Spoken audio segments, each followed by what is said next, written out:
ಪ್ರತಿ ಯುರೋಪಿಯನ್ ದೇಶದಲ್ಲಿ ಕೂಡ ಈ ಬೀದಿ ಗಾಯಕರು ತಮ್ಮ ಸಮುದಾಯದ ಅಥವಾ ಆ ದೇಶದ ಟ್ರೆಡಿಷನಲ್ ಡ್ರೆಸ್ಸನ್ನು ಹಾಕ್ಕೊಂಡು ಹಾಡ್ತಾ ಇರ್ತಾರೆ. ಅಲೆಮಾರಿ ಗಾಯಕರೇನಿದ್ದಾರೆ ಅವ್ರಿಗೆ ಜನರೇ ಪೋಷಕರು, ಬೀದಿಗಳೇ ರಂಗಭೂಮಿಗಳು. ನಮ್ಮ ಗಮನ ಸೆಳೆದ ಭಾಳ ಇಂಪಾರ್ಟೆಂಟ್ ಆದ ಒಂದು ಸಂಗತಿ ಅಂದರೆ ಅಲ್ಲಿನ ಬೀದಿ ಗಾಯಕರು.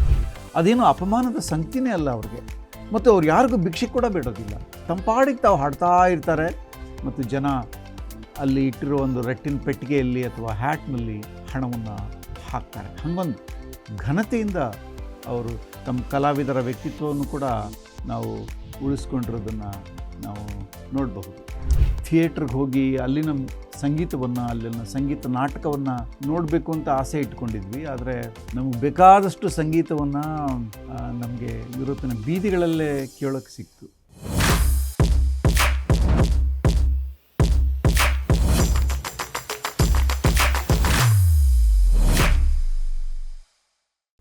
ನಾನು ಬಾನು ಯುರೋಪಿಗೆ ಹೋದಾಗ ನಮ್ಮ ಗಮನ ಸೆಳೆದ ಭಾಳ ಇಂಪಾರ್ಟೆಂಟ್ ಆದ ಒಂದು ಸಂಗತಿ ಅಂದರೆ ಅಲ್ಲಿನ ಬೀದಿ ಗಾಯಕರು. ನಾವು ಜರ್ಮನಿನಲ್ಲಿ ಒಂದು ತಿಂಗಳ ಕಾಲ ಇದ್ವಿ, ಮ್ಯೂನಿಕ್ ನಗರದಲ್ಲಿ. ಅಲ್ಲಿ ನಾವು ಆಗಾಗ್ಗೆ ಮ್ಯೂನಿಕ್ ನಗರದ ಮುನ್ಸಿಪಾಲ್ಟಿ, ಆ ಹಳೆಯ ಅತ್ಯಂತ ಸುಂದರವಾದ ಕಟ್ಟಡ, ಅದು ಮರೀನ್ ಪ್ಲಾಜಾ ಹತ್ರ ಎಲ್ಲೋ ಇದೆ ಅದು. ಅಲ್ಲಿ ಹೋಗ್ತಾ ಇದ್ವಿ. ಯಾಕೆ ಅಂದರೆ ಪ್ರತಿದಿನ ಸಂಜೆ ಆ ಮುನ್ಸಿಪಾಲ್ಟಿಯ ಕಟ್ಟಡದ ಎದುರುಗಡೆ ಒಂದು ಪುಟ್ಟ ಅಂಗಳ ಇತ್ತು. ಬೇಕಾದಷ್ಟು ಜನ ಅಲ್ಲಿ ಓಡಾಡ್ತಾಯಿದ್ರು. ಆ ಓಡಾಟದ ನಡುವೆ ಕೆಲವು ಬೀದಿ ಗಾಯಕರು ಹಾಡ್ತಾಯಿದ್ರು. 3-4 ಗುಂಪುಗಳಲ್ಲಿ ಹಾಡ್ತಾಯಿತ್ತು. ಅದರಲ್ಲಿ ನನಗೆ ಚೆನ್ನಾಗಿ ನೆನಪಿದೆ, ಒಂದು ಗುಂಪಿನಲ್ಲಿ ಒಬ್ಬ ಮಹಿಳೆ ಎಷ್ಟು ಅದ್ಭುತವಾಗಿ, ಎಷ್ಟು ಉಚ್ಚ ಸ್ವರದಲ್ಲಿ ಹಾಡ್ತಾಯಿದ್ರು ಅಂದರೆ ಅದು ಎಲ್ಲರನ್ನೂ ಅದು ಸೆಳೀತಾ ಇತ್ತು. ನಾವು ವಾಸ್ತವವಾಗಿ ಯುರೋಪಿನ ನಮ್ಮ ತಿರುಗಾಟದಲ್ಲಿ ಯಾವುದಾದ್ರೂ ಒಂದು ರಾತ್ರಿ ಥಿಯೇಟ್ರಿಗೆ ಹೋಗಿ ಅಲ್ಲಿನ ಸಂಗೀತವನ್ನು, ಅಲ್ಲಿನ ಸಂಗೀತ ನಾಟಕವನ್ನು ನೋಡಬೇಕು ಅಂತ ಆಸೆ ಇಟ್ಕೊಂಡಿದ್ವಿ. ಆದರೆ ನಮಗೆ ಬೇಕಾದಷ್ಟು ಸಂಗೀತವನ್ನು ನಮಗೆ ಯುರೋಪಿನ ಬೀದಿಗಳಲ್ಲೇ ಕೇಳೋಕ್ಕೆ ಸಿಕ್ತು. ಅವ್ರು ಸಾಮಾನ್ಯವಾಗಿ ಬೀದಿ ಬದಿ ಹಾಡೋರು ತುಂಬ ಉಚ್ಚಕಂಠದಲ್ಲಿ ಹಾಡೋವಂಥ ಅಭ್ಯಾಸ ಮಾಡ್ಕೊಂಡಿರ್ತಾರೆ. ಯಾಕಂದರೆ ಥಿಯೇಟ್ರ್ನಲ್ಲಿ ಒಂದು ಮೌನ ಇರ್ತದೆ ಪ್ರೇಕ್ಷಕರದ್ದು. ಅಲ್ಲಿ ಹಾಡುವಾಗ ಕಂಠ ಅಷ್ಟು ದಣಿ ಬೇಕಾಗಿಲ್ಲ. ಆದರೆ ಇಲ್ಲಿ ಬೀದಿನಲ್ಲಿ ಹಾಡಬೇಕು.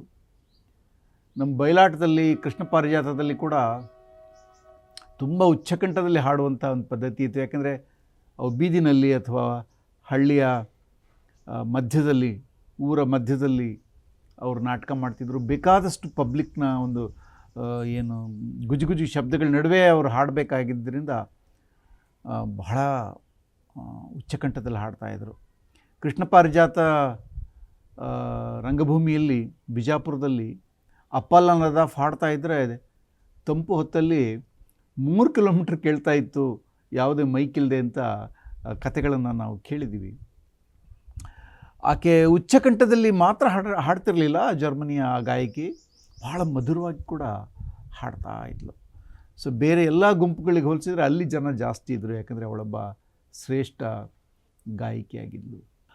ಬಹುಶಃ ಈ ಗಾಯಕಿಯರು ಅಥವಾ ಈ ಗಾಯಕರು ಅಲ್ಲಿನ ಒಂದು ಅಲೆಮಾರಿ ಸಮುದಾಯಗಳು ಅಂತ ಕರಿತೀವಿ, ಚಾಪ್ಲಿನ್ ಅಂಥ ಒಂದು ಅಲೆಮಾರಿ ಸಮುದಾಯಕ್ಕೆ ಸೇರಿದವನು. ಅಲೆಮಾರಿ ಗಾಯಕರು ಜಗತ್ತಿನಲ್ಲಿ ಎಲ್ಲ ಕಡೆ ಅಲೆಮಾರಿ ಗಾಯಕರು ಇದ್ದಾರೆ. ನಮ್ಮ ರಾಜಸ್ಥಾನದಲ್ಲಿ ತುಂಬ ದೊಡ್ಡ ಮಟ್ಟದಲ್ಲಿ ಧಡ್ ಗಾಯಕರು, ಮಂಗ್ನಿಯಾರ್ ಗಾಯಕರು ಇದ್ದರು. ಅದರಲ್ಲಿ ಮುಖ್ತಿಯಾರ್ ಅಲಿ ಮುಂತಾದ ಶ್ರೇಷ್ಠ ಗಾಯಕರು ಅದರಿಂದ ಬಂದರು.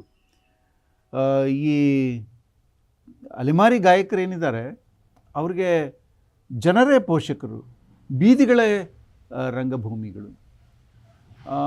ನಾವು ಯುರೋಪಿನ ಇಟಲಿನಲ್ಲಿ, ಬಹುಶಃ ಜರ್ಮನಿಗಿಂತ ಅತಿ ಹೆಚ್ಚು ಬೀದಿ ಗಾಯಕರು ನಾವು ಕೇಳಿಸ್ಕೊಂಡಿದ್ದು ಇಟಲಿನಲ್ಲಿ, ಸ್ಲೋವೇನಿಯಾದಲ್ಲಿ ಮತ್ತು ಕ್ರೊಷಿಯಾದಲ್ಲಿ ತುಂಬ ಹೆಚ್ಚು ಗಾಯಕರು. ಕೆಲವರು ಕೊಳಲನ್ನು ಬಾರಿಸ್ತವ್ರು ಇದ್ದರು, ಕೆಲವರು ಗಿಟಾರ್ನ ನುಡಿಸೋರು ಇದ್ದರು, ವೈಲಿನ್ ನುಡಿಸೋರಿದ್ದರು. ಇಟಲಿಯ ವ್ಯಾಟಿಕನ್ ರಾಜ್ಯದಲ್ಲಿ ಅದೊಂದು ಪುಟ್ಟ ರಾಜ್ಯ, ಅದು ಜಗತ್ತಿನ ಅತ್ಯಂತ ಪುಟ್ಟ ದೇಶ, ಅದು ಇಟಲಿಯ ಒಳಗಡೆನೇ ಇದೆ. ಅಲ್ಲಿ ಗಾಯನಕ್ಕಿಂತ ಹೆಚ್ಚಾಗಿ ಥಿಯೇಟ್ರೇ ಇತ್ತು.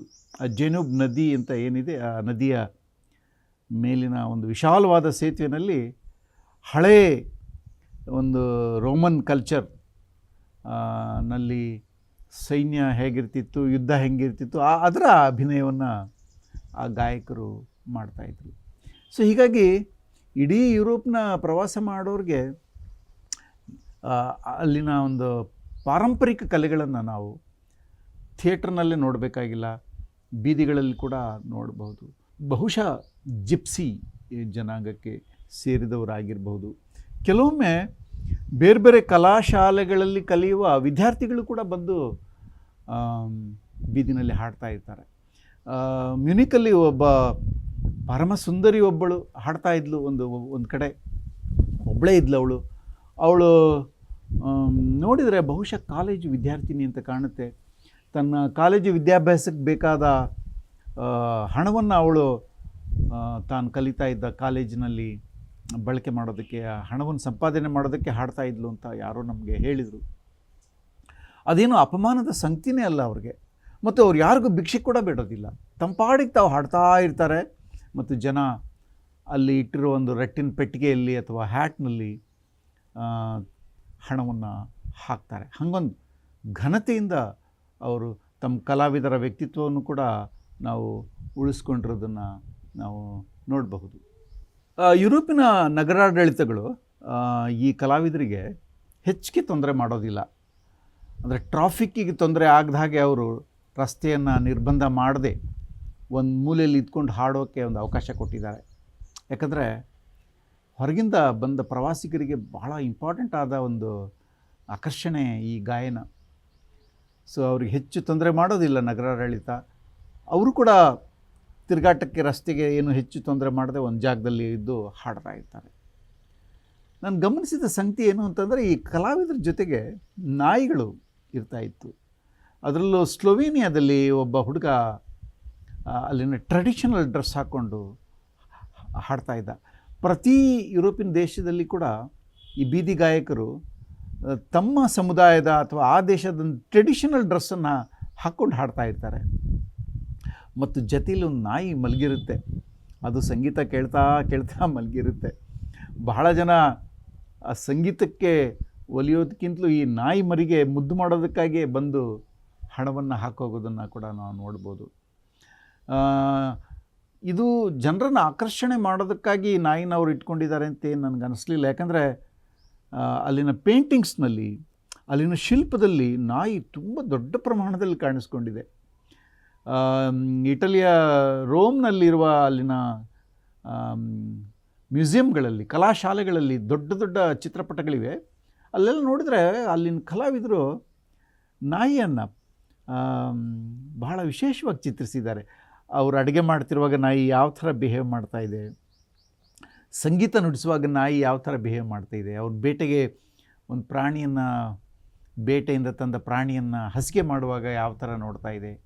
ಈ ನಾಯಿಯ ಒಂದು ವರ್ತನೆಯನ್ನು ಮರೆಯದೆ ಆ ಕಲಾವಿದರು ಚಿತ್ರಿಸಿದ್ದಾರೆ. ತಕ್ಷಣ ನನಗೆ ಕುವೆಂಪು ಅವರ ಮಲೆಗಳಲ್ಲಿ ಮದುಮಗಳಲ್ಲಿ ನಾಯಿಗುತ್ತಿ ನೆನಪಿಗೆ ಬರುತ್ತೆ. ಯಾಕಂದರೆ ಇಡೀ ಕಾದಂಬರಿನಲ್ಲಿ ಅದರ ನಾಯಕನಾದಂತಹ ಗುತ್ತಿ ಎಷ್ಟು ಇಂಪಾರ್ಟೆಂಟೋ, ಅವನ ಜೊತೆಗಿರುವ ನಾಯಿಯ ವರ್ತನೆಯನ್ನು ಕೂಡ ಆ ಕಾದಂಬರಿ ಚಿತ್ರಿಸ್ತಾ ಹೋಗುತ್ತೆ. ಏನು ಭೇದ ಇಲ್ಲ, ನಾಯಿಗೂ ಮನುಷ್ಯರಿಗೂ ಎಲ್ಲ ಜೀವಿಗಳೇ ಅನ್ನೋ ಥರ ಇದೊಂದು. ಹೀಗಾಗಿ ಅವರು ನಾಯಿ ಸಾಕಿರೋದು, ಕಲಾವಿದರು ನಾಯಿಯನ್ನು ಜೊತೆಲಿ ಇಟ್ಕೊಂಡಿರೋದು ಅವ್ರ ಪರಂಪರೆಯಲ್ಲೇ ಅದು ಇದ್ದ ಹಾಗೆ ಕಾಣ್ತಾ ಇದೆ. ನನಗೆ ಆ ಸಂಗೀತದಲ್ಲಿ ನಾಯಿಯ ಒಂದು ಪಾತ್ರ ನೋಡುವಾಗ ನನಗೆ ನೆನಪಾಗಿದ್ದು ಹಳೆಬೀಡಿನ ಒಂದು ಚಿತ್ರ, ಶಿಲ್ಪ. ಹಳೆಬೀಡಲ್ಲಿ ಒಂದು ಕಡೆ ಕೃಷ್ಣನ ಕೊಳಲಿನ ಒಂದು ಗೋಕುಲದ ಒಂದು ಸನ್ನಿವೇಶವನ್ನು ಶಿಲ್ಪಿ ಚಿತ್ರಿಸಿದ್ದಾನೆ. ಅವನ ವೇಣುನಾದಕ್ಕೆ ಅಲ್ಲಿನ ಗೋಪಿಕೆಯರೆಲ್ಲ ಅವನ ವೇಣುನಾದವನ್ನು ಕೇಳಿಸ್ತಾ ಮುಖವನ್ನು ಆ ಕಡೆ ಎತ್ತಿದ್ದಾರೆ. ದನಗಳು ಕೂಡ ಮೇಯೋದನ್ನು ಮರೆತು ಆ ಕೊಳಲ ಗಾನಕ್ಕೆ ಮರಳಾಗಿ ನೋಡ್ತಾ ಇವೆ. ಆದರೆ ಅಲ್ಲೊಂದು ಮೂಲೆಯಲ್ಲಿ ಒಂದು ತಾಯಿ ಹಸು ತನ್ನ ಕರುವಿನ ಮೈಯನ್ನು ನೆಕ್ತಾ ಇದೆ. ಅದು ಕೃಷ್ಣನ ಕೊಳಲ ಗಾನಕ್ಕೆ ಮರಳಾಗೇ ಇಲ್ಲ.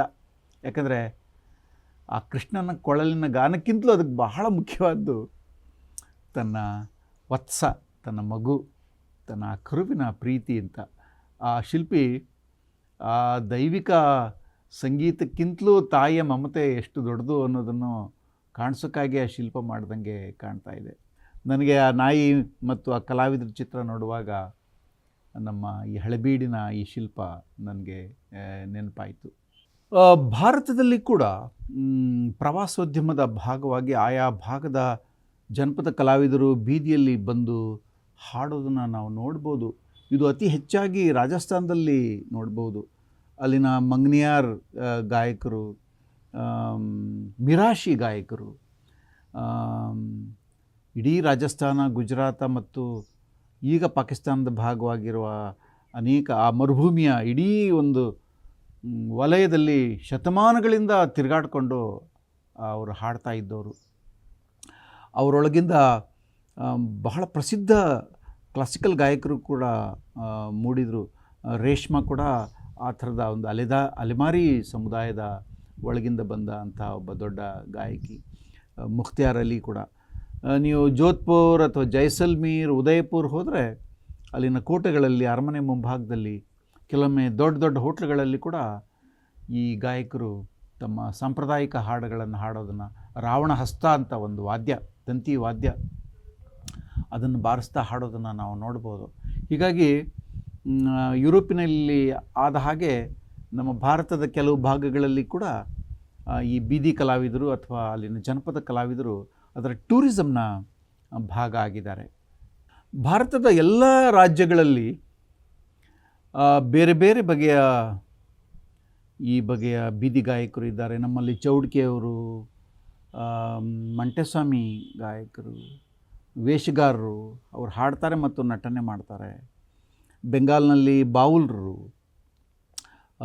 ಸೂಫಿಸಮ್ನ ಭಾಗವಾಗಿರೋ ಫಕೀರರು, ನೂರಾರು ಈ ಬಗೆಯ ಗಾಯಕರು ಇದ್ದಾರೆ. ಇವರಿಗೆಲ್ಲ ಭಾರತದಲ್ಲಿ ಒಂದು ಧಾರ್ಮಿಕ ಆವರಣ ಇದೆ. ಯಾಕಂದರೆ ಯಾವುದಾದ್ರೂ ಒಂದು ಗುರುಪಂಥಕ್ಕೆ ಲಗತ್ತಾಗಿ ಅವರು ಹಾಡ್ತಾ ಇರ್ತಾರೆ. ಬಾವುಲ್ರಂತೂ ಅಲ್ಲಿನ ಚೈತನ್ಯ ಪಂಥದ ಭಾಗವಾಗಿ ಅವರು ಹಾಡ್ತಾರೆ. ಸೊ ಈ ಗಾಯಕರಿಗೆಲ್ಲ ಒಂದು ಸಾಂಸ್ಕೃತಿಕವಾದ, ಒಂದು ಧಾರ್ಮಿಕವಾದ ಹಿನ್ನೆಲೆ ಇದೆ. ಒಂದು ಕಾಲಕ್ಕೆ ಈ ಧರ್ಮ ಪಂಥವನ್ನು, ಇದರ ದರ್ಶನವನ್ನು ಜನರಿಗೆ ಮುಟ್ಟಿಸುವ ಭಾಗವಾಗಿ ಇವರು ಗಾಯಕರಾಗಿ ಬೀದಿಯಲ್ಲಿ ಅಲೆದವರು. ಆದರೆ ಯಾವುದೋ ಒಂದು ಕಾಲಘಟ್ಟದಲ್ಲಿ ಈ ನಮ್ಮ ಬೀದಿಯ ಧಾರ್ಮಿಕ ಗಾಯಕರು ಅಥವಾ ಸಾಂಸ್ಕೃತಿಕ ಗಾಯಕರು ಒಂಥರ ಭಿಕ್ಷಾಟನೆಗೆ ಇಳಿದುಬಿಟ್ರು. ಯಾಕಂದರೆ ಅವರ ಅವಸ್ಥೆ ಬದಲಾದ ಕಾಲಘಟ್ಟದಲ್ಲಿ ಶೋಚನೀಯ ಆಗಿದ್ದರಿಂದ ಅವರು ಭಿಕ್ಷೆ ಬೇಡೋಕ್ಕೆ ಶುರು ಮಾಡಿದರು. ಭಿಕ್ಷೆಯ ಒಂದು ಸಾಧನವಾಗಿ ಈ ಗಾಯನವನ್ನು, ಕುಣಿತವನ್ನು ಅವರು ಬಳಸೋಕ್ಕೆ ಶುರು ಮಾಡಿದರು. ಆದರೆ ಇತ್ತೀಚೆಗೆ ಈ ಜನಪದ ಕಲೆಗಳ ಮೇಲೆ ಒಂದು ನಾಗರಿಕ ಸಮಾಜದ ಒಂದು ಆಸಕ್ತಿ ಮತ್ತು ಬೇರೆ ಬೇರೆ ಸಂಸ್ಥೆಗಳ ಒಂದು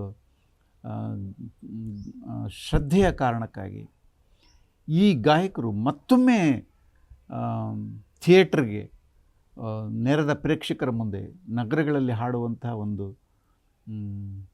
ಒಂದು ಘನತೆಯನ್ನು ಮತ್ತೆ ಪಡ್ಕೊಳ್ತಾ ಇದ್ದಾರೆ. ಆದರೆ ಯುರೋಪಿನ ಬೀದಿ ಗಾಯಕರು ಹಾಗಲ್ಲ. ಅವರು ಬೀದಿನಲ್ಲೇ ಇದ್ದಾರೆ ಮತ್ತು ಬೀದಿನಲ್ಲೇ ಈ ಘನತೆಯನ್ನು ಪಡ್ಕೊಂಡಿದ್ದಾರೆ. ಅವರು ಎಂದೂ ತಮ್ಮ ಕಲೆಯನ್ನು ಭಿಕ್ಷೆಗೆ ಬಳಸೋದಿಲ್ಲ. ಆದರೆ ಜನರನ್ನು ಆಕರ್ಷಿಸ್ತಾರೆ ಮತ್ತು ಗೌರವದ ಸಂಭಾವನೆಯಾಗಿ ಆ ಹಣವನ್ನು ಅವರು ಪಾವತಿ ಮಾಡ್ತಾರೆ, ಹಣವನ್ನು ಸ್ವೀಕಾರ ಮಾಡ್ತಾರೆ.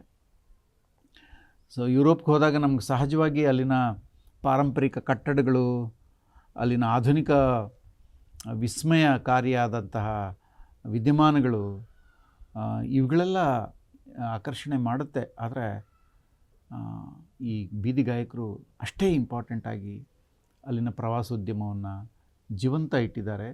ಮತ್ತು ಅದ್ಭುತವಾದ ತಮ್ಮ ಕಲೆಯಿಂದ ಜನರನ್ನು ರಂಜಿಸ್ತಿದ್ದಾರೆ. ಮತ್ತಷ್ಟು ವಿಶೇಷ ವಿಡಿಯೋಗಳನ್ನು ನೋಡಲು ಮತ್ತು ಹೊಸ ವಿಡಿಯೋಗಳ ಬಗ್ಗೆ ತಿಳಿಯಲು EDina.com ಯೂಟ್ಯೂಬ್ ಚಾನೆಲ್ ಸಬ್ಸ್ಕ್ರೈಬ್ ಮಾಡಿ ಮತ್ತು ಬೆಲ್ ಐಕಾನ್ ಕ್ಲಿಕ್ ಮಾಡಿ.